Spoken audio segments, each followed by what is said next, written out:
This is the Music Halls of Fame podcast.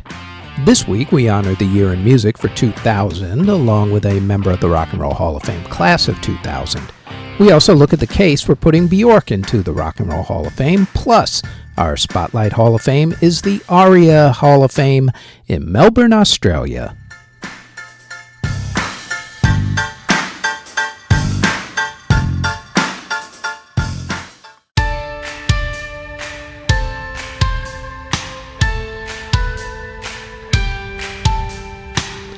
Before we get going with the podcast, like everyone tells you, please like, subscribe, and hit the notification bell so you'll know when these podcast episodes drop, which is usually every Thursday.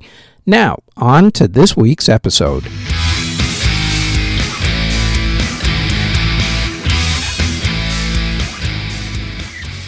The year was 2000. It was the year that the world survived the Y2K bug that was supposed to shut down all of the computers at midnight on New Year's Eve once the year hit 00 with everyone's computers. In music, nu metal and the boy band craze took hold as groups like Limp Bizkit, Papa Roach, and Kid Rock were all sharing space with NSYNC, whose second album, No Strings Attached, moved them to superstardom status. Britney Spears also hit superstardom status with her Oops, I Did It Again tour. Metallica sued Napster. Napster then became a subscription-based service. Napster would eventually shut down in 2001. 28 states sued record companies for price fixing on CDs. Prince changed his name back to Prince from the symbol that he was using in a contract dispute with his record label, Warner Brothers. And 9 people died when an audience rushed the stage during a Pearl Jam concert at a festival in Denmark. Groups that were formed in 2000 included Above and Beyond, the Zac Brown Band, Crash Diet, Fusebox, Los Lonely Boys, O-Town, and the Yeah Yeah Yeahs. Groups that either called it quits in 2000 before, of course, their inevitable reunions, or announced their hiatus included the Spice Girls, Luscious Jackson, Candlebox, Rage Against the Machine, Fish, The Posies, Letters to Cleo, Primus, Skunk Anansi, The Smashing Pumpkins, Color Me Bad, All Saints, and Ben Folds 5. Most of those groups actually reformed later on in one form or another. Meanwhile, the Presidents of the United States reformed in the year 2000. Eminem had one of the biggest selling albums of 2000 with the Marshall Mathers LP. Other artists who had big albums that year included the Backstreet Boys, Britney Spears, Creed, Nelly, Dr. Dre, Destiny's Child, Santana, Coldplay, NSYNC, Linkin Park, Limp Bizkit, Westlife, Enya, The Coors, Shaggy, along with greatest hits albums from Whitney Houston, Queen, and the Beatles. Radiohead also released their classic album Kid A that year. Breathe by Faith Hill was one of the biggest songs of the year, followed by Santana's Smooth and also his song Maria Maria, Joe's I Wanna Know, Vertical Horizon's Everything You Want, Destiny Child's Say My Name, Savage Garden's I Knew I Loved You, Lone Star's Amazed, Bon Jovi's It's My Life, Matchbox 20's Bent, Madonna's Music, and Toni Braxton's He Wasn't Man Enough. In country music, Garth Brooks announced that he was done touring. That lasted for almost 20 years, actually, until his kids were old enough to not need him around as much, or they booted him out of the house, whichever story you go with.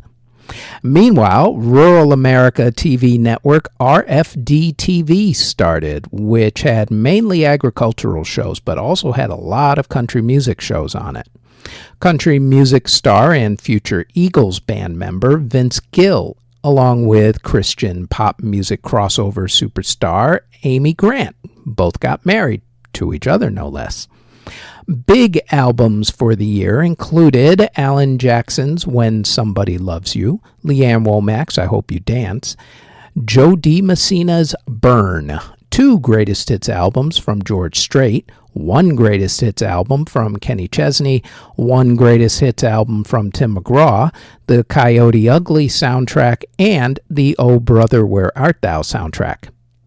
Big singles for country included Faith Hill's Breathe and also The Way You Love Me, Tim McGraw's My Best Friend and also My Next 30 Years, Leanne Womack's I Hope You Dance, Kenny Rogers' Buy Me a Rose, Lone Star's What About Now, Aaron Tippin's Kiss This, John Michael Montgomery's The Little Girl, the Dixie Chicks, now known as the Chicks, with their song Cowboy Take Me Away, Travis Tritt's Best of Intentions, and Alan Jackson's It Must Be Love.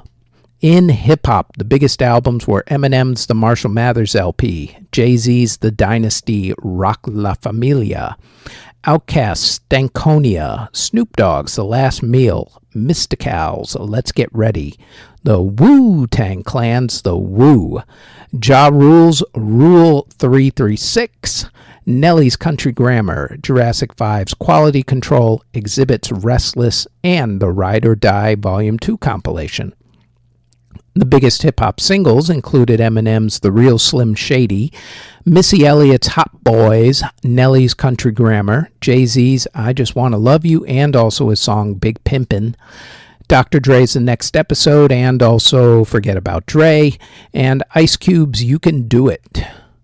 In dance music, there were big albums like Paul Van Dyk's Out There and Back, Tiesto presents Magic 6 live in Amsterdam, Moby's Play, Fatboy Slim's Halfway Between the Gutter and the Stars, Nightmare on Wax's DJ Kicks, William Orbit's Pieces in a Modern Style, and Madonna's Music. There were 2 iconic songs that were released, mainly because of the fact that they still get played in sports stadiums worldwide to this very day. Darude's Sandstorm and Daft Punk's One More Time. Other songs for the year included Underworld's Cowgirl, Mojo's Lady Hear Me Tonight, A Touch of Class's All Around the World, Sonique's Sky, Moby's Natural Blues, Fatboy Slim's Weapon of Choice, and also Star 69, Angelic's It's My Turn, and The Prodigy's Baby's Got a Temper. The top 10 DJs of the year, according to DJ Mag's annual Top 100 DJs poll, were Sasha, Paul Oakenfold, John Digweed, Paul Van Dyke, Carl Cox, Judge Jules, Danny Tenaglia, Fergie, Lisa Lashes, and Danny Howells. In Latin music, the biggest artists of the year included Marc Anthony, Son of Four, Gloria Estefan, Carlos Vives, Christina Aguilera, A.B. Quintanilla y Los Cumbia Kings, Shakira, Enrique Iglesias, Ibrahim Ferrer, Gilberto Santa Rosa, Joan Sebastian, Los Angeles Azules, Los Temerarios, Banda El Recodo, and Ricardo Onjonio. Broadway musicals or revivals that opened in 2000 included Aida, The Dead, The Full Monty, Jane Eyre, The Music Man, and Seussical the Musical. Musical films and documentaries that were released in 2000 included Almost Famous, Dancer in the Dark, Darling, Darling, The Filth and the Fury, Songcatcher, Help, I'm a Fish, The Road to El Dorado, The Tigger Movie, The Fantastics, and Turn It Up. Artists who were born in 2000 included rappers 24 Golden, Digga D, Lil Pump, and Young Lyric, along with singers Gabby Barrett, Willow Smith, Baby Ariel, Halle Bailey of Chloe and Halle, singer-songwriter Biba Doobie, reggae singer Coffee, Surf Mesa, Hatchin and Yang Yang of NCT, producer Nick Mira, and Noah Cyrus. Artists who unfortunately passed away in 2000 included singers Ofra Haza, Ian Dury, Kirsty MacColl, Nazia Hassan, and Johnny Taylor, along with rappers Big Pun and Joe C., country music singer Jimmy Davis, pianist Victor Borga, Benjamin Orr of The Cars, DJ Screw, Screamin' Jay Hawkins, Tito Puente, Dennis Danel of Social Distortion, saxophonist Stanley Turrentine, pop staples of the Staple Singers, and composer Jack Nitze. In award ceremonies for the music of 2000, Steely Dan won Album of the Year at the Grammy Awards for Two Against Nature.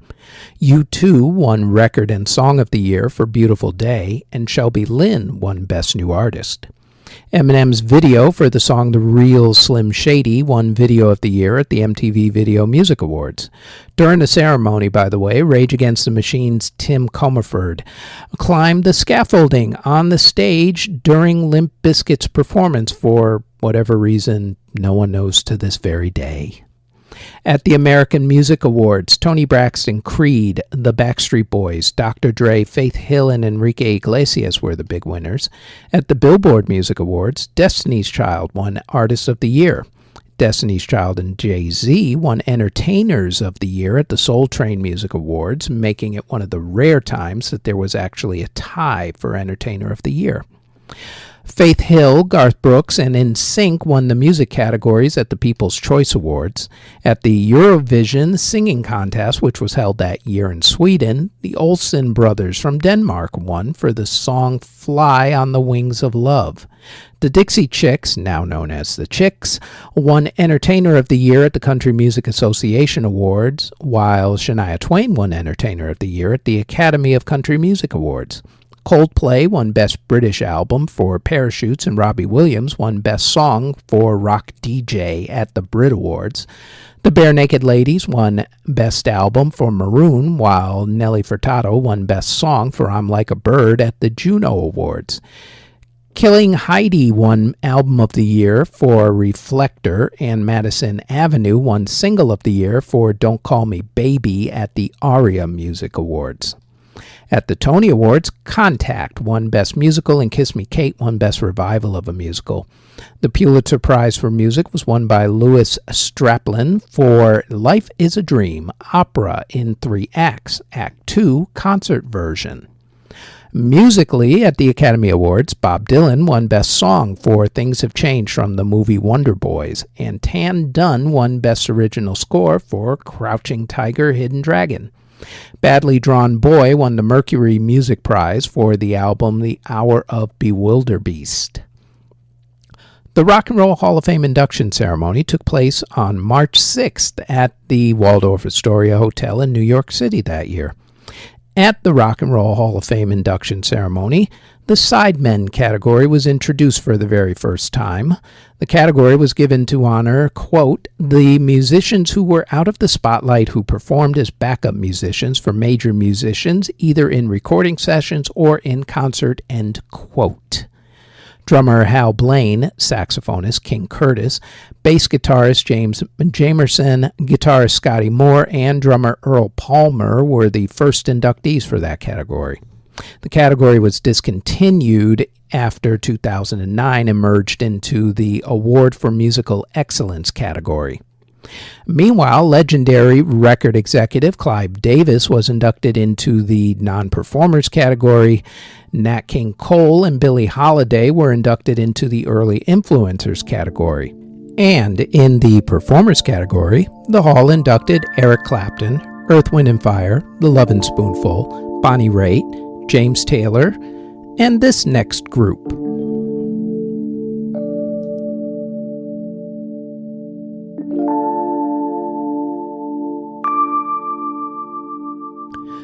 The group The Moonglows made their name in the very beginnings of the early rock and roll era of the 1950s, before artists like Elvis Presley, Fats Domino, and Chuck Berry gave rock its swagger.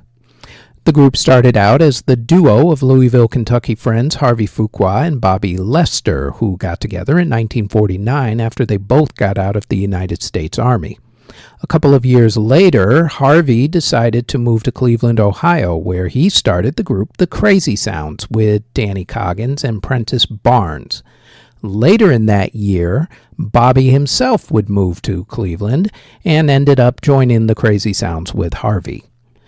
The next year, in 1952, the Crazy Sounds auditioned at a club in Cleveland for a slot on the club's lineup. The club owners knew a local radio DJ at the time who was making a name for himself, future Rock and Roll Hall of Famer Alan Freed. The club owners got Alan to listen to the Crazy Sounds, and then once Alan did, he became the group's manager. The first thing that Alan did as manager was to change the name of the group from the Crazy Sounds to the Moonglows. The next thing that he did was to sign them to his record label, Champagne. The group wasn't successful at first, and Danny ended up leaving the group, so they replaced Danny with Alexander Walton, who went by the name Peter Graves. The Moonglows started recording for the Chance record label, but those recordings didn't pan out too well on the charts either. And then fate changed things. In 1953, Alan Freed started a radio show on WINS Radio in New York City. The show was extremely popular, but what that meant for the Moonglows was that they ended up gaining exposure on the show, which led to the group getting a record contract with Chess Records, and it was at Chess Records that the group hit Pay Dirt. The first song of theirs that Chess released was Sincerely in 1954 for the Rock, Rock, Rock movie soundtrack. The song shot up to number 1 on the R&B charts, and a more watered-down version of the song became a big hit for the group the McGuire Sisters. Sincerely was followed up by Most of All and We Go Together, which also became hits. There were some other shifts with various members going in and out of the group. However, when Billy Johnson joined the group in 1955, which added a guitarist to the vocal group, the lineup that is considered the classic lineup of the group became Bobby Lester, Harvey Fuqua, Billy Johnson, Pete Graves, and Prentice Barnes. During the group's initial run from 1953 to 1958, the Moonglows had 7 songs hit the top 15 on the R&B charts. Sincerely, Most of All, We Go Together, When I'm With You, Seesaw, Please Send Me Someone to Love, and The 10 Commandments of Love. 4 of those songs hit the top 40 on the pop charts, although the highest to chart on the pop chart was Sincerely, which actually only topped out at number 20. After finishing their recording contract in late 1958, the group went their separate ways, with Harvey Fuqua having the most success. In fact, it was actually Harvey who helped to discover another future Rock and Roll Hall of Famer, Marvin Gaye. Harvey took Marvin's group at the time, the Marquis, brought in Chuck Barksdale from the group The Dells, and renamed the group Harvey and the New Moonglows. That version of the Moonglows recorded until late 1960 when Marvin went to Detroit, Michigan and started working for the Motown record label. Harvey soon followed Marvin to Detroit and worked with Motown during the label's heyday in the 1960s. Fuqua and Lester separately got other versions of the Moonglows together over the next couple of decades, going through at least 20 different group members collectively. Variations of the group toured here and there for a few years at a time, until each classic lineup member passed away, mainly from cancer. Fuqua was the last one of the classic lineup to pass away in 2010. Inducted into the Hall by Paul Simon of class of 1990 inductees, Simon & Garfunkel, and also in 2001 as a solo artist, Harvey Fuqua, Bobby Lester, Peter Graves, Prentice Barnes, and Billy Johnson. The Moonglows, inducted into the Rock and Roll Hall of Fame, class of 2000, and we have a selection of their music on our podcast playlist, the link of which is in the show notes.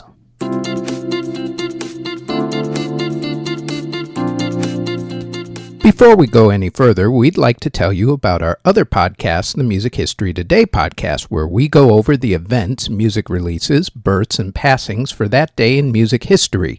The Music History Today podcast drops each and every day, including on the weekends, on this channel, the Music History Today Network, and also on our Music History Today Network YouTube page. Now, back to the Music Halls of Fame podcast.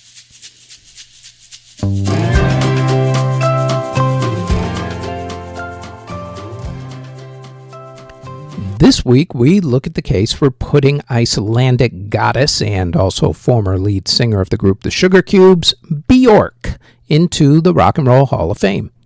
As always, to the tail of the tape we go. Bjork has released 11 studio albums, 2 soundtrack albums, 1 compilation album, 6 remix albums, 7 live albums, and 4 box sets. Of those, 7 have gone top 40 in America, with 2007's album Volta going to number 9. In the UK, she's had all but one of her studio albums get to the top 25, with 6 of them going top 10. The highest charting one was actually 1995's Post, which hit number 2 and sold 3 million copies worldwide. Her biggest selling album to date, though, is 1993's Debut, which sold almost 5 million copies worldwide. As far as singles go, Bjork's released 41 of those. Of those, 2 hit the top 90 in America. 1993's Big Time Sensuality, which hit number 88, and 2007's Earth Intruders, which hit number 84. Do note that her most famous song, 1995's Army of Me, never made it big in America. In fact, it didn't even chart, which just goes to show you about how sometimes your best-known songs aren't necessarily your biggest-selling ones. Army of Me was one of 3 top 10 singles that she had to go along with 20 top 40 singles in the UK, however, including It's So Quiet, which hit number 4, and Hyper Ballad, which hit number 8, both of those from her album Post. What makes Bjork so Hall of Fame ready is that she is a critical darling and extremely influential for her bold style. She's dabbled in avant-garde, electronic, pop, trip-hop, jazz, industrial, folk, and even classical music. She's been nominated for 16 Grammy Awards, winning none of them so far. She's been nominated for 11 Brit Awards, winning 5 of those. She's been nominated for 19 MTV Video Music Awards, winning 4 of those. Rolling Stone magazine named her the 64th greatest singer of all time and the 81st greatest singer-songwriter of all time. She has a 3-octave vocal range, and she uses every single last drop of it. Her style has influenced just about every avant-garde artist out there, including Lorde. Plus, who can forget her infamous swan dress at the 2001 Academy Awards? With that kind of resume and influence, why hasn't Bjork gotten in?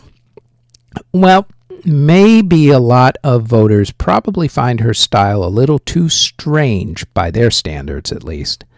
That really shouldn't matter, though. What should matter is both the quality of the music and also the respect for the artist. And Bjork has a boatload of both. Bjork should be inducted into the Rock and Roll Hall of Fame, and hopefully in the next class, unless, of course, people are still holding that swan dress against her. But to prove my point, we have included selections of her music on our podcast playlist, the link to which, of course, as I said earlier, is in the show notes.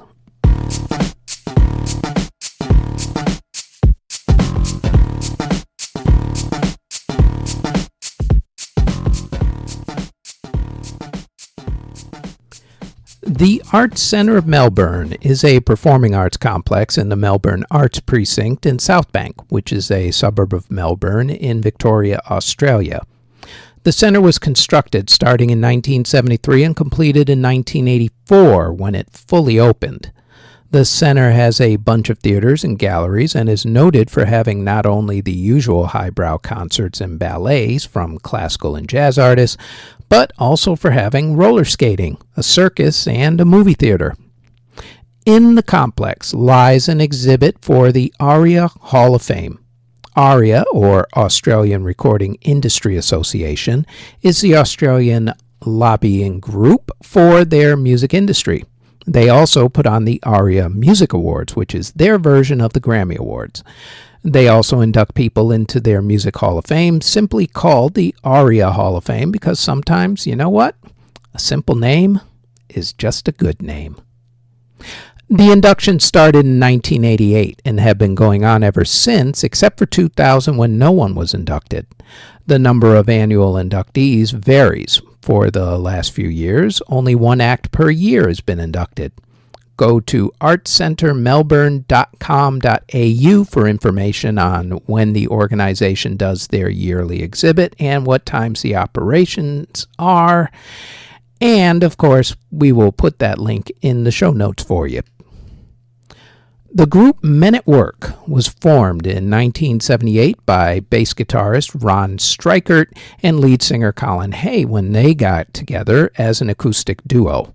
They expanded the group to include drummer Jerry Spicer in mid-1979 and keyboardist Greg Sneddon.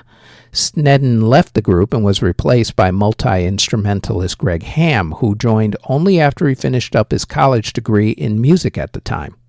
Ham's friend, bassist John Reese, joined with Ham in the group, and when Reese joined, Strykert moved from bass guitar to lead guitar.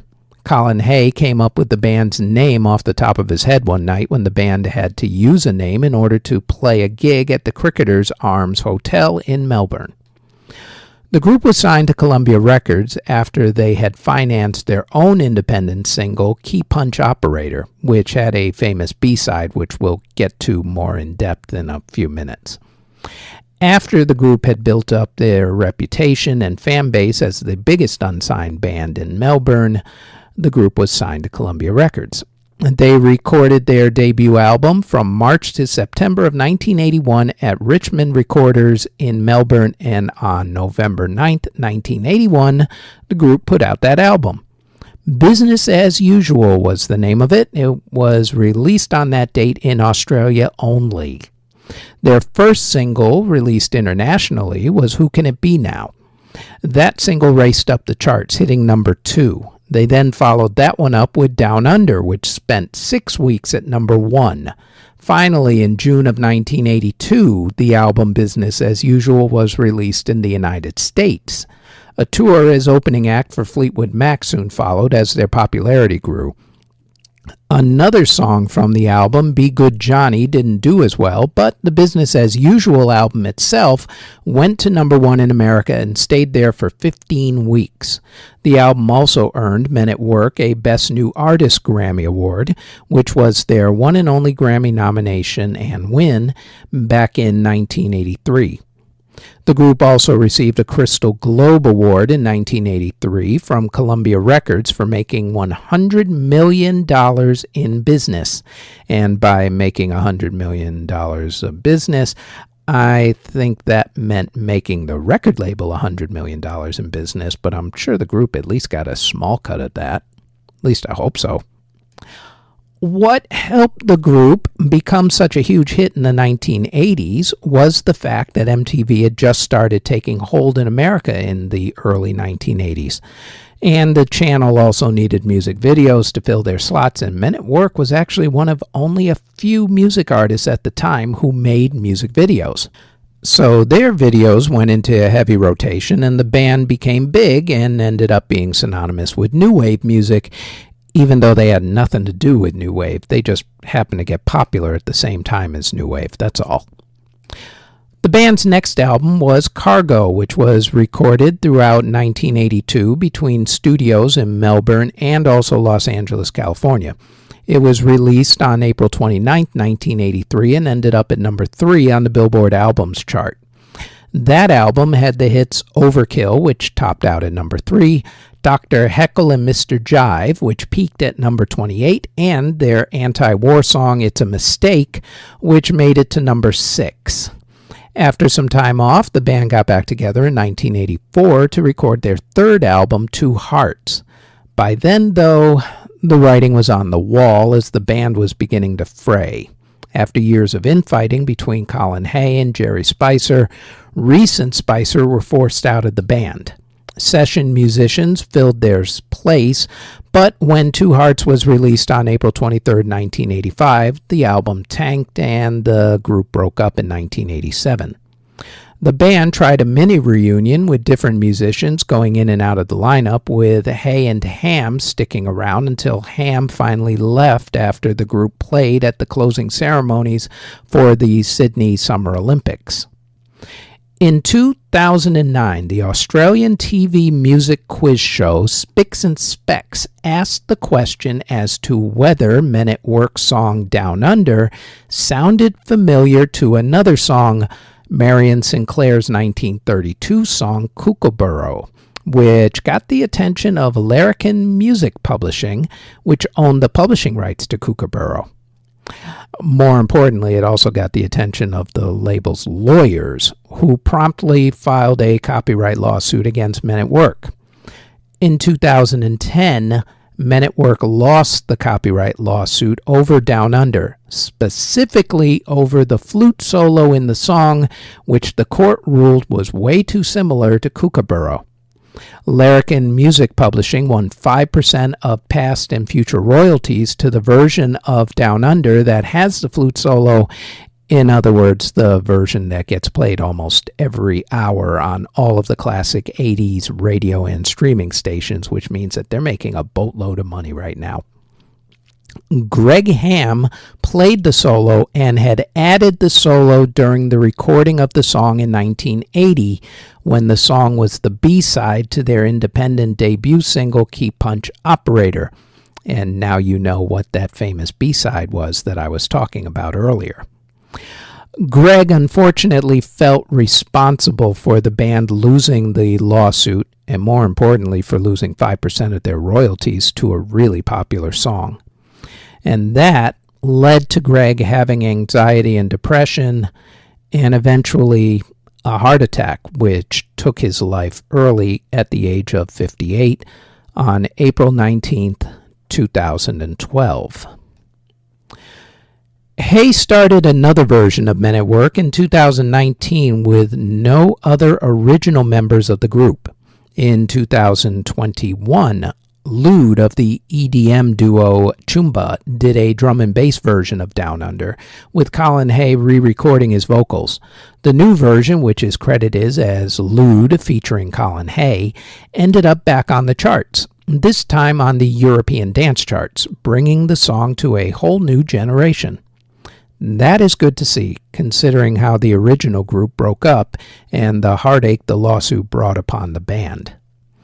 The new version of Men at Work is Colin Hay on lead vocals and guitar, drummer Jimmy Branley, San Miguel Perez on guitar, Yosmel Montejo on bass, Sheila Gonzalez on saxophone and flute, and Cecilia Noel on backup vocals.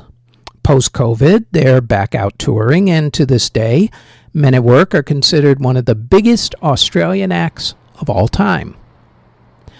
The group Men at Work, inducted into the ARIA Hall of Fame in Melbourne, Australia in 1994, and of course, we put a selection of their greatest hits on our podcast playlist. The link, as I have said already a couple of times, is in the show notes. The Music Halls of Fame podcast is part of the Music History Today network, which can be found under Music History Today on Spotify, Apple Music, Amazon Music, iHeartRadio, or wherever you get your podcasts from, and also on our YouTube page under Music History Today. Thank you very much for listening.